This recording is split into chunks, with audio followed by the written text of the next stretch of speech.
আসসালামু আলাইকুম। সবাইকে আমন্ত্রণ জানাচ্ছি আমাদের নিয়মিত আয়োজন নারী উদ্যোক্তার সাফল্য অনুষ্ঠানে এবং সাথে আছি আমি হাসিনা আনসার নাহার।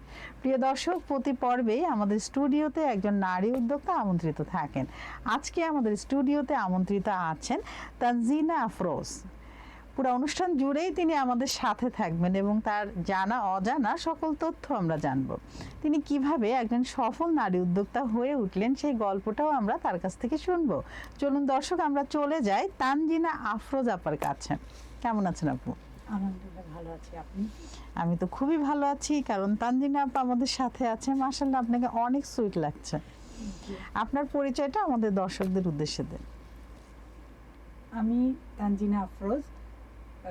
পেশাগতভাবে বলতে গেলে আমি একজন ডাক্তারি আছি। তার সাথে আমার একটা ক্ষুদ্র উদ্যোগ, সেটা হচ্ছে বাচ্চাদের সবকিছু নিয়ে, ছোট বাচ্চাদের একদম জন্ম থেকে যতটুকু যা যা লাগে সবকিছু নিয়েই আমি আসলে কাজ করছি। বাহ, চমৎকার। তো আপনি ডাক্তারি পেশার পাশাপাশি এগুলোও করছেন। তো ডাক্তারিটা আসলে কোন সাবজেক্টের উপরে আছে আপনার? আমি আসলে মেডিসিনে আছি। মেডিসিনে আছেন, আচ্ছা চমৎকার। দর্শক, একজন ডাক্তার যিনি কিনা মেডিসিন নিয়ে কাজ করছেন, মেডিসিনের ডাক্তার, কিন্তু তিনি শখের বশে উদ্যোক্তা জীবনে এসেছেন এবং শখের বশে এসেই ভালো লাগা থেকে এখন ভালোবাসা এবং এখন পেশা এবং নেশা, আমি বলবো দুইটাই। হ্যাঁ, তো এই যে আপনার উদ্যোক্তা জীবনটা যে শুরু করলেন, এটা মানে কেন আপনি একজন ডাক্তার হয়ে এই বিজনেসে আসলেন, আর আশাটা কেমন ছিল সেটা জানতে চাচ্ছি। আসলে মানে সবসময় ইচ্ছে ছিল যে কিছু একটা করব।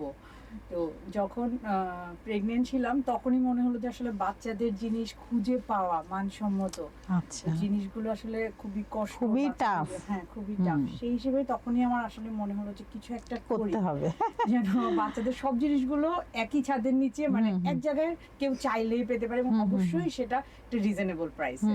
তখন থেকেই সোর্সিং শুরু করতে করতে 2020 সালে আমি মোটামুটি চেষ্টা করে একটু করে শুরু করলেন। তো চ্যালেঞ্জগুলো কি কি ছিল? প্রথমেই ছিল সোর্সিং।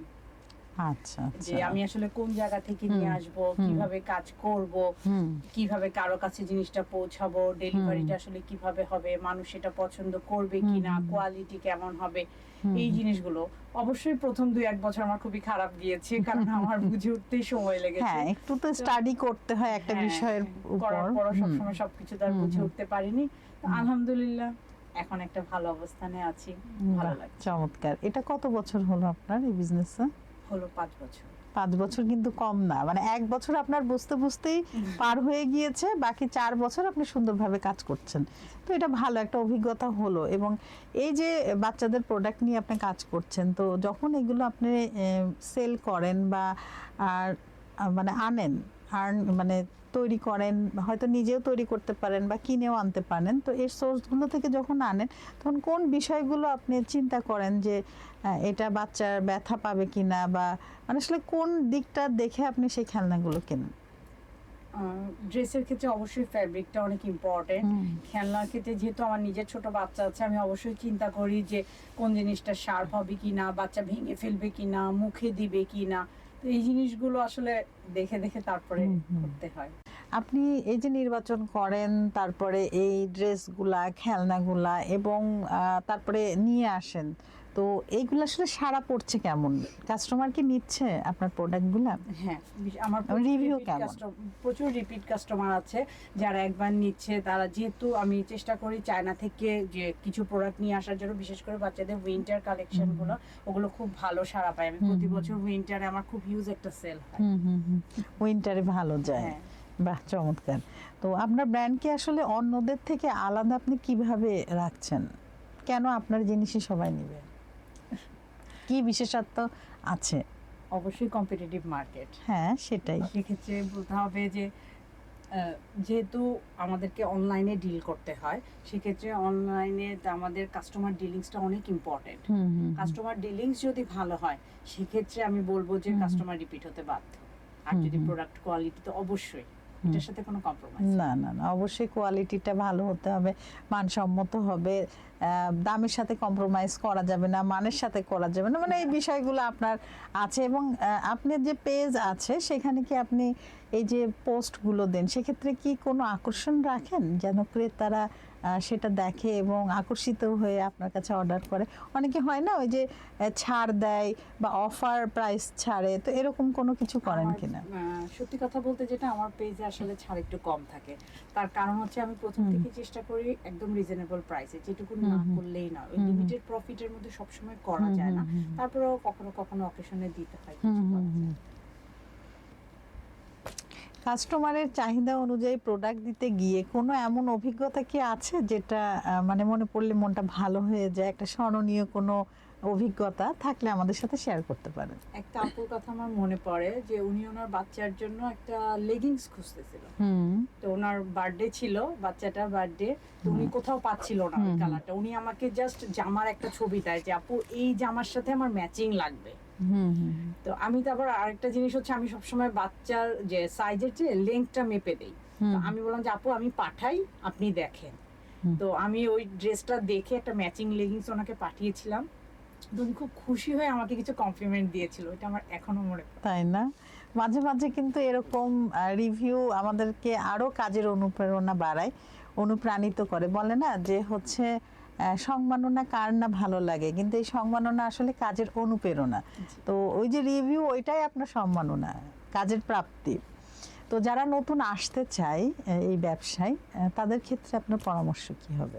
আমার পরামর্শ হচ্ছে অবশ্যই প্রথমে মার্কেট যাচাই করতে হবে, আমি কি দিচ্ছি, কেন দিচ্ছি, কাদেরকে দিচ্ছি, এবং আমি সেটা ধরে রাখতে পারবো কিনা। যদি ধরে রাখতে না পারি তাহলে আসলে এখানে আসা উচিত না। তো আপনার অনলাইন না অফলাইনে বেশি বিক্রি হচ্ছে? কোন অনলাইনে বেশি হচ্ছে? আপনি কমফোর্টেবল কি অনলাইনে? জি। আচ্ছা আচ্ছা। তো হয় না অনেক সময় যে প্রোডাক্ট গেল, হয়তো রাস্তাতে প্রোডাক্টটা নষ্ট হয়ে গেল, সেক্ষেত্রে আসলে এরকম হয়েছে? হ্যাঁ। তো আপনার অভিজ্ঞতা কি আর তাদের রিভিউ কি? এক্ষেত্রে আমি সবসময় ওটাকে রিটার্ন করে দেই। আচ্ছা আচ্ছা। কাস্টমারকে অবশ্যই আমার পক্ষে সম্ভব হলে আমি এটা রিপ্লেস করে দেই। আচ্ছা আচ্ছা। কাস্টমার স্যাটিসফ্যাকশন অবশ্যই ইম্পর্টেন্ট। আর ওনার যে আস্থা আমার প্রতি, যে আমাকে এই কাজটা করে দিল, এটাই কিন্তু ওনাকে পরবর্তীতে আবার আমার কাছে আসতে বাধ্য করবে। না অবশ্যই।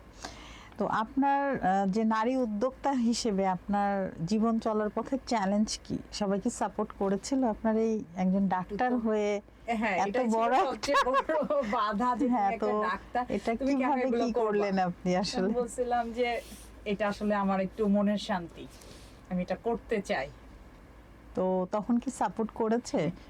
আর পরিবার তো অবশ্যই করবে, কারণ পরিবার আপনাকে জানে, আপনার মনের বিষয়টা বোঝে, কিন্তু যারা আপনার আত্মীয় স্বজন, ফ্রেন্ডস সার্কেল এবং আশেপাশে যারা ছিলেন, তারা কিভাবে নিয়েছে বিষয়টা? একজন ডাক্তার উদ্যোক্তা হবে তারা সহজ না। না, প্রথমে একটু কেমন কেমন করে তাকিয়েছে, কিন্তু তারা পরে দেখলো যে না, আমি তো পাশের বাসায় গেলেই জিনিসটা পেয়ে যাচ্ছি। ও, তাদের সুবিধা অনুযায়ী তারা সাপোর্ট করেছে আপনাকে। ডেলিভারি চার্জ লাগছে না, দোকানে যাওয়া লাগছে না। হ্যাঁ হ্যাঁ। মানে কোনো ওই ধরনের কমেন্ট আসেনি, নেগেটিভ কমেন্ট ওইভাবে আসেনি? ফ্রেন্ডরাও সাপোর্ট করেছে নিশ্চয়ই, তাদের বেবিদের জন্য অনেক কিছু কিনেছে আপনার কাছ থেকে। এবং ওই যে বাচ্চাদের জিনিস আসলে খুব রেয়ার, মনের মতো তো হয়ই না। হ্যাঁ, যেটা আপনি চাইবেন না সেটাই পাবেন। আর এইগুলোর আসলে একটা আলাদা মার্কেট হওয়া উচিত বলে আমি মনে করি। বাচ্চাদের, শুধু বাচ্চাদের, এখানে বড়দের কোনো না, জাস্ট বাচ্চাদের সব ধরনের প্রোডাক্ট। আপনার কি এটা ঢাকার মধ্যে বা ঢাকার বাইরেও কি দেওয়ার ইচ্ছা আছে, এটা শাখা করার? যেহেতু অনলাইন, ডেলিভারি ঢাকার বাইরেও হয়।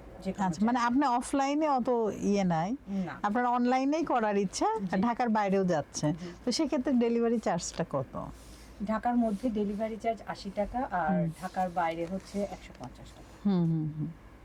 আচ্ছা, পরিবার ও সমাজের সহযোগিতা আপনার পথ চলায় কতটা ভূমিকা রেখেছে? পরিবার তো সাপোর্ট দিচ্ছে অবশ্যই, আমার পথ চলায় ভালো।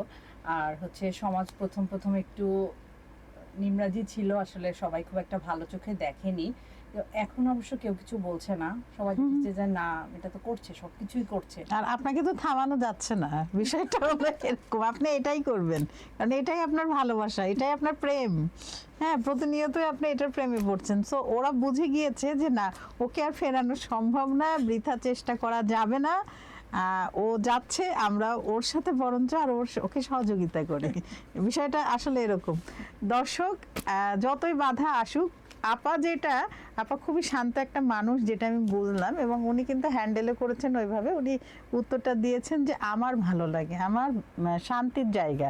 সো এখানে আর কথা বলার কিছু নেই, তার ফ্যামিলিরও বা বাইরের। তবে আমাদের যত বাধায় আসুক, এরকম কিন্তু নেগেটিভ সাউন্ড আসবেই। আর আপনি যদি অন্য কোনো প্রফেশন থেকে উদ্যোক্তা লাইফে আসতে চান, সেক্ষেত্রে কিন্তু অনেক অনেক সাউন্ড আসবে। তো আমাদের থেমে গেলে হবে না। আপা যেভাবে সাহসিকতার পরিচয় দিয়েছেন, তিনি তার ভালোবাসার সাথেই ছিলেন এবং সেটাকেই তিনি রেখেছেন। সো আমরাও আমাদের যে লক্ষ্য থাকবে, আমরা লক্ষ্যে স্থির থাকবো। আমরা 2 পা এগিয়ে 3 পা পিছাবো না। আমাদের আগে গোলটা ঠিক করতে হবে যে আসলে আমি করতে চাচ্ছিটা কি, এটার ফিউচার কি, আমার পরিকল্পনা আছে, সেটা আমার মাথায় রেখে যতই সাউন্ড আসুক, ওইটাকে শক্তি হিসাবে নিয়ে আরো 2 ধাপ এগিয়ে যেতে হবে, ঠিক না? জি, হ্যাঁ। তো এই উদ্যোক্তা যাত্রায় কোনো বিশেষ সাফল্য বা কিছু অর্জন কি আছে আপনার, কোনো সম্মাননা বা কোনো কমপ্লিমেন্ট এমন যে আপনার হৃদয় ছুঁয়ে যায়? যেমন একজন কাস্টমারের কমপ্লিমেন্ট আপনি শেয়ার করলেন, ওটাই আর কি। ওইটাই মানে এরকম আরো ছোট ছোট অনেক ছোট ছোট আচ্ছা। সবাই যখন রিভিউ গুলো দেয়, ইনবক্স করে, তখন ভালো লাগে। কাজের চাপের মধ্যেও নিজের সৃজনশীলতাকে আপনি কিভাবে ঠিক রাখছেন বা ধরে রাখছেন? একটু ভাগ করে নিতে হয়, একটু কষ্ট হয় আর কি, যে অফিস আওয়ারটা ছাড়া বাকি টাইম গুলোকে একটু যেদিন সময় পাই সেদিন একটু কাজটাকে এগিয়ে নিয়ে রাখলে তখন আমার জন্য সুবিধা হয়। তো আপনার ভবিষ্যৎ পরিকল্পনা তো শুনলাম, আপনি অনলাইনের মাধ্যমে পুরো বাংলাদেশে আপনি আপনার কালেকশনগুলি আপনি প্রচার করতে চাচ্ছেন, প্রসার করতে চাচ্ছেন, এবং দেশের বাইরেও নিশ্চয়ই করবেন।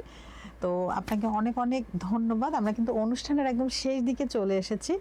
আপনি আপনার মূল্যবান সময় থেকে সময় বের করে আমাদের স্টুডিওতে এসেছেন। তো আপনাকে কেমন লেগেছে আমাদের এখানে এসে?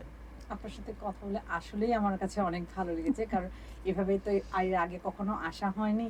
তো ধন্যবাদ আপনাকে, প্লাস ধন্যবাদ সবাইকে যে যারা ধরে এতক্ষণ আমার কথাগুলো শুনেছে। কারো যদি কিছু উপকার হয়, কেউ যদি ভালো লাগা থেকে কাজে এগিয়ে আসতে পারে, তাদের সবাইকে অবশ্যই অবশ্যই বলবো আমি নিজের ভালো লাগা নিয়ে কাজ করতে। অনেক ধন্যবাদ, ভালো থাকবেন। আবারও নতুন কোনো আয়োজনে আপনার সাথে দেখা হবে। ধন্যবাদ, আপনিও ভালো থাকবেন। Thank you. দর্শক, আপনারা যারা এতক্ষণ আমাদের সাথে ছিলেন, আপনাদের সবাইকে অসংখ্য ধন্যবাদ। চাইলেই কিন্তু আপনারা আমাদের এই অনুষ্ঠানে আসতে পারেন, সেক্ষেত্রে আমাদেরকে ইনবক্স করতে পারেন, ইমেল অ্যাড্রেস দেওয়া আছে, ইমেল করতে পারেন, অথবা আমার এই পোস্টের কমেন্টে কমেন্ট করতে পারেন, কমেন্ট বক্সে কমেন্ট করতে পারেন। তো দর্শক, আবারও দেখা হবে নতুন কোনো অতিথির সাথে আপনাদের সবার সামনে। ভালো থাকবেন, সুস্থ থাকবেন, আনন্দে থাকবেন। আল্লাহ হাফেজ।